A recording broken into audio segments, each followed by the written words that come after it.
not to keep harping on Elijah Moore. It's not about Elijah Moore right now, but we talked about this on pregame, how what happened this week is made worse by what some of the other guys on this team have done. And you hear from Michael Carter, who legitimately probably has the biggest gripe, if he wanted to, on the team. He was one of the bright spots a season ago, has seen his time greatly diminished because of Breece Hall coming in. Yeah. And then he comes in after this, and you know, he's got another opportunity now, and his first thing saying is, it breaks my heart. And that's genuine. He feels bad for his teammate in Breece Hall. That being said, the original point of what he meant to this group a year ago, I know it's pretty devastating for the fan base and for the team to lose a star like Breece Hall, but Michael Carter is no slouch either. And so as you look at what this team can be moving forward, just what can he continue to bring to this offense if he is indeed the guy moving forward, Connor? Consistency. I mean, he has good vision. He's shifty. You obviously lose him behind the line of scrimmage at times. If you're a defender in the middle of the field, he catches the ball well. He's excellent in space.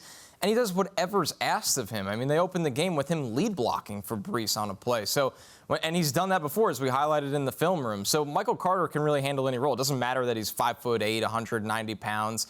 He can pass protect. Sure, it might not be the same as a 220-pound back there, but it gives you some consistency, especially on short yardage and goal line situations. And he's going to continue to do that. And they need to find balance to keep his legs fresh, to keep his body fresh, something that they struggled with when he was a rookie, and kind of found the secret, sauce for that this year with him and Breece. Now they need to find another guy like that. But his level-headed mentality in the huddle and drive by drive is really important to this Jets team. Yeah, for me, I'm not worried about his ability to do the job. I'm just worried about all the injuries he suffered last year, which was concussions, right?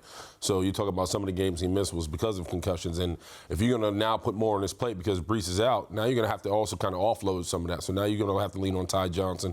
You may have to lean on Zach Wilson like we talked about. And even CJ Umazada, who we talked about, the tight end. So it's not just about Michael Carter taking up more load. Other guys are going to have to pick up the slack. Hopefully they can do it. You don't replace Breece Hall with one person, right?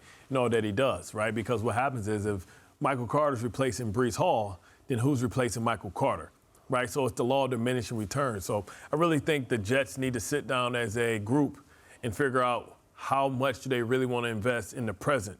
And that may come at the expense of the future.